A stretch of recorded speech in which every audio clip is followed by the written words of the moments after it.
तो जीव के उद्धार के लिए सबसे बड़ी प्रभु की रचना कहें या हम जीवों पे कृपा कहें, अर्जुन तो थे और कृष्ण भी थे।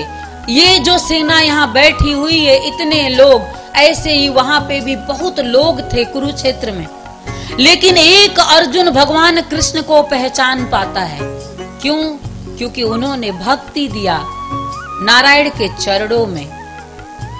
जब तक आप भक्ति नहीं देंगे, जब तक आप भावना नहीं देंगे, आप किसी का दर्शन नहीं कर सकते हैं। दर्शन इन आंखों से शरीर का हो सकता है।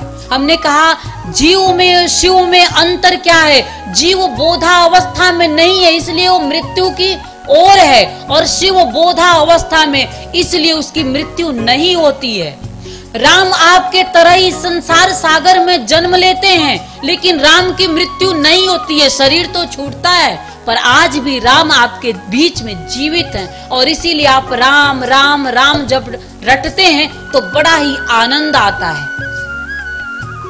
ऐसे ही कृष्ण की भी स्थिति है कि कृष्ण बोधा अवस्था में है, इसलिए शरीर में जन्म लेते हुए भी वो ब्रह्म कहे जाते हैं। राम को भी आप ब्रह्म के रूप में अर्थात भगवान के रूप में उनकी पूजा करते हैं, क्योंकि वो बोधा अवस्था में है। जीव में बस इतना ही, बस ज्यादा कुछ अंतर नहीं है, शरीर दोनों का है। राम का भी शरीर है, आपका भी शरीर है। राम बोधा अवस्था में आ जाते, मतलब ज्ञान उस ब्रह्म का, और धीरे धीरे धारण करते हुए स्वयं ब्रह्म बन जाते हैं, तो इसलिए वो ब्रह्म कहे जाते हैं। और जो उस तक नहीं पहुंच पाता है, जो ज्ञान नहीं कर पाता है, वो जीव रह जाता है। और जीव की गति क्या है? जीव की गति है दुख से शुरू होती है और दुख में ही अंत हो जाता है। और हर जीव चाहता क्या है? दुख से मुक्त होना चाहता है, वो आनंद को जीना चाहता। अभी आपने ये यज्ञ का जो ये महोत्सव किया है, बड़ा ही सुंदर है, और आपके बीच में आकर के बड़ा ही सौभाग्य, आपके बीच में आने का ये जो सौभाग्य प्राप्त हुआ है, मैं प्रभु को प्रणाम करते हुए आप सबको धन्यवाद देती हूँ कि आपने हमें अपने बीच में आने का इतना सुंदर मौका दिया और हरि चर्चा का मौका दिया। लेकिन मौका दिया है तो जीवन को जानना भी बड़ा जरूरी है। तो एक कृष्ण है, एक राम है, एक बुद्ध है, एक महावीर है, जो बोधा अवस्था में है, इसलिए उपलब्ध होते चले जाते हैं, नर के रूप में रहते हुए भी। नर से नारायण तक की यात्रा करनी है आपको। आप नर हैं, वो नारायण है, कोई अंतर नहीं, पर अंतर बस इतना ही है कि वो बोध में, अभी हम अबोधा अवस्था में हैं। कैसे बोध में आएंगे?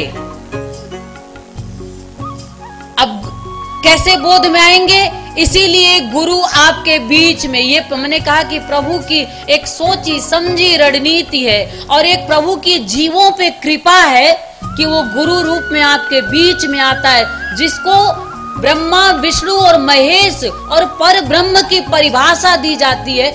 ऐसा गुरु भी ऐसी ही स्थिति में होता है, इसलिए वो गुरु होता है। गुरु कौन बनता है?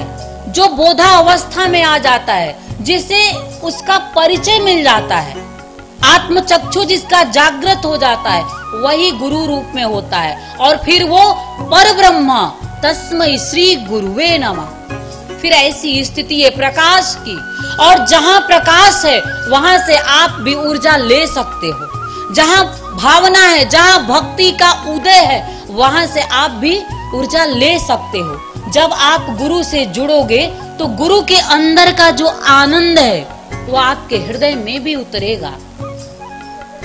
गुरु का जो शांत स्वरूप है वो आपके जीवन में शांति के रूप में उतरेगा।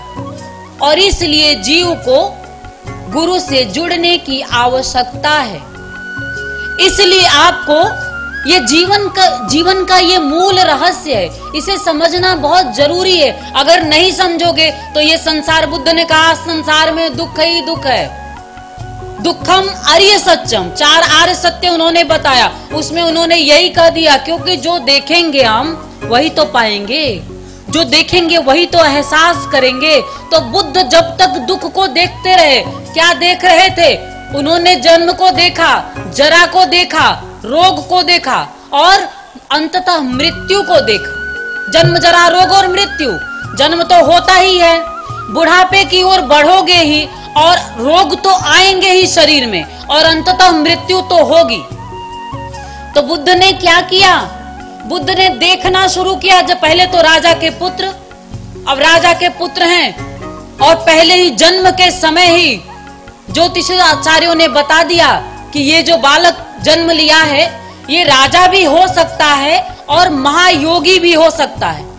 कोई भी पिता इस संसार सागर में ये नहीं चाहता है कि मेरा पुत्र या मेरी पुत्री कोई योगी बन जाए, कोई सन्यासी बन जाए, नहीं चाहते। हम यही चाहते हैं जो शिक्षा हम लेते हैं, जैसे संसार चलाने की शिक्षा, कोई शिक्षक है तो वो यही चाहता है कि मेरा बेटा शिक्षक बन जाए।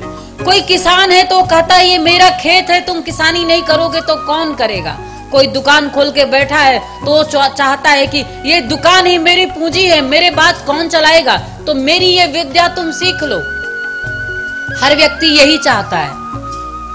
लेकिन बुद्ध की ऐसी स्थिति एक है, शुद्धोधन उनके पिता, वो भी यही चाहते हैं कि ये मेरा पुत्र अगर जन्म लिया है तो इसे राजा बनना चाहिए, क्योंकि ये मेरा इतना बड़ा साम्राज्य है और कौन संभालेगा इसे।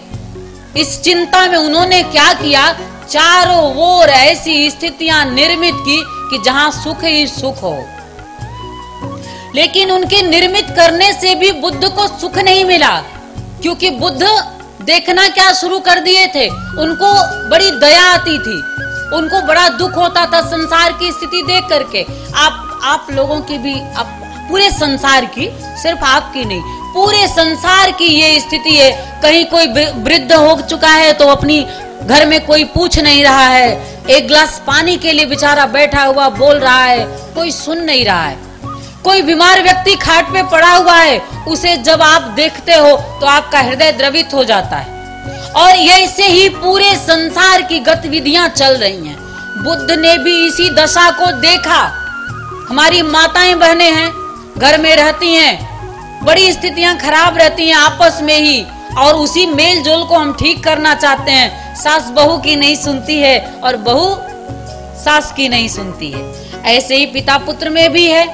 पुत्र पिता का एक समय तक होता है कि पिता पुत्र को समझाते हैं, बताते हैं, लेकिन जब ही पुत्र धीरे धीरे बड़ा होता चला जाता है, कोई किसी का सुनता नहीं है और फिर वहीं से दुख का जन्म होता है। तो दृष्टि जाती है कि अरे सुख कहाँ है, हर जगह दुख ही दुख दिख रहा है। सुख है ना, जब स्व में जाएंगे, जब शांति की ओर बढ़ेंगे, जब परमात्मा की ओर, ऐसा समझ लो कि जब परमात्मा की ओर बढ़ोगे, आप भक्ति की ओर बढ़ोगे, तब जाकर के आपको जीवन में शांति मिलेगी, क्योंकि वहां से फिर विलगता बनेगी।